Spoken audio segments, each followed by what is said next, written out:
చెప్పండి సార్ మీరు. కాంగ్రెస్ కానీ ఇప్పుడు ఎందుకంటే పనులు కూడా ఎడ చేస్తారు 6 గ్యారంటీలు అని ఇచ్చారు ఖాళీ ఒక్కటి లేడీస్కి ఒకటి బస్ ఫ్రీ అని చెప్పేసి చెప్పారు బస్కు అంతే మరి వేరే గ్యాస్ అది తక్కువ చేస్తామన్నారు ఏం తక్కువ చేసారు మళ్ళీ జెంట్స్కు ఛార్జెస్ పెంచేసారు లేడీస్కు మొత్తం ఫ్రీ చేశారు జెంట్స్కు పెంచేసారు సరబిస్తున్నా ఇంకేం తక్కువైంది నీకు దళితమంది చెప్తున్నాడు మట గురించి ఎస్సీ వాళ్ళని ఆయన కేసీఆర్ 100 కోట్లు సంపాదించుకోండి ఇంకేంది ఆయన చేసింది ఏమింది ఏం చేసింది కాంగ్రెస్ చెప్పు నాకు ఏం చేసింది ఏం చేసింది కోట్ల మన తెలంగాణ ఇటుబాటు 60 కోట్ల ఆదాయం ఉంది మన తెలంగాణ ఏదైతే 60 కోట్ల ఆదాయం ఇవ్వాలా ఎక్కడుంది ఆదాయం అది అట్ట కాదు డబ్బు కోసం కాదు కాదు మనిషి శక్తి కోసం పరిపాలన కోసం చూడాలి అది అది మేము బీఆర్ఎస్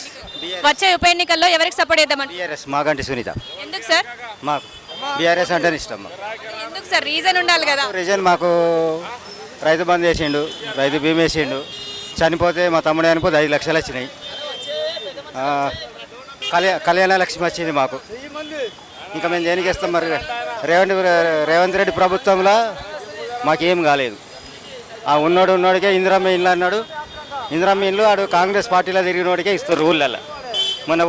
లేనోడికి రాలేదు ఖచ్చితంగా బీఆర్ఎస్ వస్తుంది 100% అంటే ఎక్కడైనా ఇప్పుడు వచ్చేది కూర్చుండేది కేసీఆర్